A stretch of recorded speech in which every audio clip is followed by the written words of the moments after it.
Mayor mayor నెల జీతం ఎంతో తెలుసా? ప్రభుత్వ ఉద్యోగితో సమానమైన వేతనం.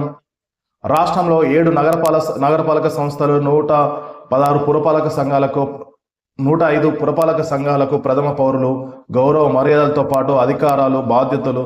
మున్సిపాలిటీలో చైర్పర్సన్లకు నెల జీతం ఎంత ఉంటుందో తెలుసా? ఒకసారి వివరాలు చూద్దాం. తెలంగాణ రాష్ట్రంలో 7 నగరపాలక సంస్థలు, 116 పురపాలక సంఘాలకు ప్రథమ పౌరులు వచ్చారు. కొత్త మేయర్లు, ఉప మేయర్లు, చైర్పర్సన్లు, వైస్ చైర్మన్లు ఎన్నిక సోమవారం జరిగింది. వీరందరికీ గౌరవ మర్యాదలతో పాటు అధికారులు, బాధ్యతలు ఉన్నాయి.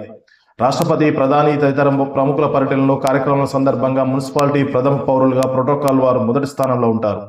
కార్పొరేటర్లు, కౌన్సిలర్ల పదవీ కాలం ఎన్నికైన తేదీ నుంచి 5 సంవత్సరాల వరకు ఉంటుంది. మేయర్కు జీతాలు, వాహన భత్యాలుంటాయి. సిబ్బందిని వినియోగించుకోవచ్చు. పురపాలక చైర్పర్సన్లకు జీతాలుంటాయి. రాష్ట్ర మున్సిపాలిటీ చట్టం ప్రకారం mayor, deputy mayor, chairperson, vice చైర్పర్సన్ల పదవి చేపట్టిన మొదటి 4 నెలల వరకు వారిపై ఎటువంటి అవిశ్వాస తీర్మానం ప్రవేశపెట్టడానికి వీల్లేదు. ఆ తర్వాత 4 ఏళ్ల మొత్తం ఓటు హక్కు ఉన్న సభ్యులతో కనీసం సగం మంది నోటీస్ ఇచ్చి 2/3 మెజార్టీ తీర్మానం ఆమోదిస్తే వారిని పదవి నుంచి తొలగించవచ్చు. మున్సిపాలిటీ చైర్మన్, వైస్ చైర్మన్ యొక్క జీతాలు, అధికారాలు ఎలా ఉంటాయో చూద్దాం.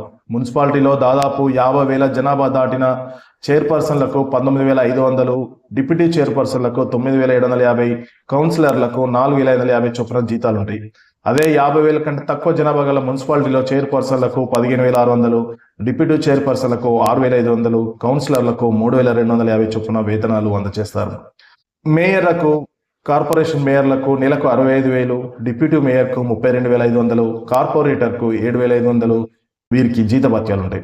మరి వీరికి బాధ్యతలు ఎలా ఉంటాయి తెలుసా? ఒకసారి చూద్దాం. పాలకవర్గం పారిశుద్ధ పర్యవేక్షణ మొదలు రోడ్డు, డ్రైనేజీల నిర్మాణం, మొక్కలు నాటడం, వీధి దీపాల నిర్వహణ, తాగునీటి సరఫరా చేయడం, ప్రజల ఫిర్యాదు పరిష్కారం, రుణాల చెల్లింపు వంటి బాధ్యతలు నిర్వర్తించాలి. పాలకవర్గాల సమావేశాలకు మేయర్ అధ్యక్షతన వహిస్తారు. మొక్కల సంరక్షణలో విఫలమైతే పంచాయతీ చట్టం మేరకు సంబంధిత వార్డు సభ్యుడిని పదవి నుంచి తొలగించే అవకాశం ఉంది. కేంద్ర, రాష్ట్ర ప్రభుత్వాలు వివిధ పథకాల గ్రాంట్ల కింద నిధులు అందజేస్తారు. పట్టణ పాలక సంస్థలో 5 పురపాలికల్లో 4 చొప్పున కో-ఆప్షన్ సభ్యులు ఉంటారు. వీరికి కౌన్సిల్ లేదా కార్పొరేషన్ సమావేశాల్లో చర్చించే హక్కు ఉంటుంది, కానీ వారికి ఓటు వేసే హక్కు ఉండదు. ఎన్నికలలో 57% మహిళలే ఉన్నారు. రాష్ట్ర వ్యాప్తంగా సోమవారం 112 కార్పొరేషన్ల, మున్సిపాలిటీల్లో మేయర్లు, చైర్పర్సన్లు పదవులకు జరిగిన పరీక్ష ఎన్నికల్లో 57% మంది మహిళలు విజయం సాధించారు. స్థానిక ఎన్నికల్లో వారికి రిజర్వేషన్లు ఉండగా దానికంటే 7% ఎక్కువ మంది గెలిచారు. అంటే మొత్తం జాబితాలో 64 మంది మహిళా మేయర్లు, చైర్పర్సన్లు కాగా మిగిలిన 48 స్థానాల్లో పురుషులు ఉన్నారు. జనరల్ కేటగిరీలో 58 పదవులు ఉండగా అందులో మహిళలు 36 మంది గెలుపొందారు.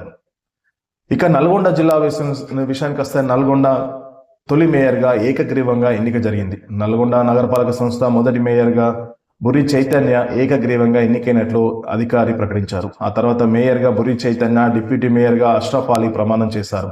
ఎన్నిక అంతా ప్రశాంత వాతావరణంలో జరిగింది.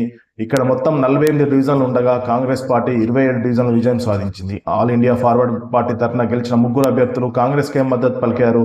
దీంతో వీరి మొత్తం 30 మంది సభ్యులయ్యారు. ఎక్స్ అఫిషియో మెంబర్ మంత్రి కోమటిరెడ్డి వెంకటరెడ్డి ఓటుకు వినియోగించుకున్నారు. దీంతో నల్గొండ కాంగ్రెస్ సొంతమైంది. నల్గొండ నగర మేయర్ పీఠంపై కాంగ్రెస్ జెండా ఎగిరిందని చెప్పొచ్చు.